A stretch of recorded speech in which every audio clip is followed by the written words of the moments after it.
आजादी की लड़ाई है। जो लोग इस बॉर्डर पर आए हैं, पंजाब के जो किसान, उनका सम्मान बढ़ गया पंजाब के अंदर। उनके घर के कोई बीमार पड़े, डॉक्टरों ने कह दिया कि हम निःशुल्क इलाज करेंगे। ये किसान जो लड़ने के लिए दिल्ली पहुंचे हैं, उनके घर में कोई बीमार पड़ेगा, उनका इलाज निःशुल्क होगा। उनकी तमाम जरूरतें लोग सबसे पहले पूरी कर देते हैं कि नहीं भाई, ये स्वतंत्रता सेनानी हमारे लोग हैं, किसान की आजादी के लिए लड़ रहे हैं। बात बिल्कुल सही है। ये किसान की आजादी की लड़ाई है। किसानों के स्वाभिमान पर चोट किया गया, किसान के स्वाभिमान पर हमला किया गया। किसान क्या मांग रहे थे?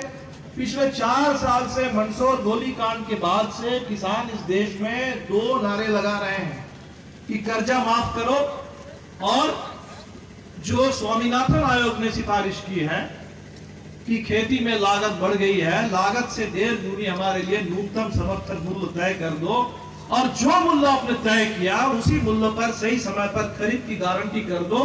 ये थी किसान की मांग, और इस किसान ये मांग को लेकर के लगातार आंदोलन कर रहे थे। ये तो लोकसभा चुनाव में सबसे बड़ा मुद्दा इसी को बनना चाहिए था, लेकिन ये पुलवामा कांड हो गया, और पुलवामा के बाद इन्होंने वो अलग अलग सवाल उठा करके ये मोदी सरकार फिर से आ गई, और आने के बाद इन्होंने हमला किया किसानों पर।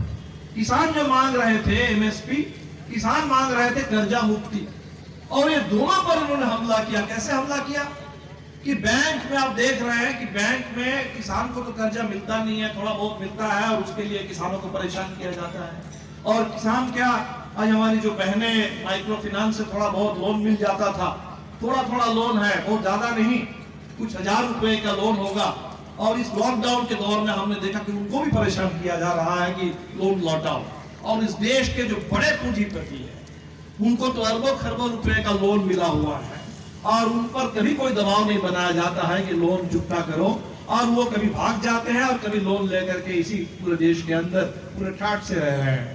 और अभी सरकार ने यह तय कर दिया कि कल तक तो लोन पर उनका कब्जा था इन पूंजीपतियों का, आगे चल करके लोन पर नहीं, पूरे बैंक पर उनका कब्जा हो जाएगा। ये सरकार ने नीति बना दी। अभी आप देखेंगे आने वाले समय में बैंकों का निजीकरण होगा, और वही पूंजीपति जो बैंकों से अरबों रुपए पूरा लोन लेकर के बैठे हुए हैं, संपत्ति का पहाड़ बना लिए हैं, मुनाफा लूट रहे हैं, आज उन्हीं पूंजीपतियों के हाथ में बैंक सौंपा जाएगा। और किसान जो एमएसपी के लिए लड़ रहे थे, आज सरकार ने तय कर दिया कि हम पूरे सिस्टम को ही खत्म कर देंगे।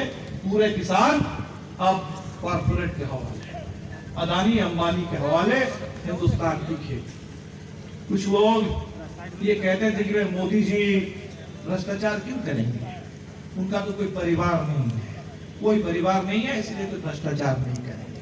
अभी मैं संपत सरल जी को सुन रहा था। संपत सरल जी ने कहा कि सबसे ठोस परिवार तो मोदी जी के पास है, शाह जी के पास है, हम 2 और हमारे 2 वाला ठोस परिवार है, जिसमें मोदी जी और शाह और अदानी और अंबानी।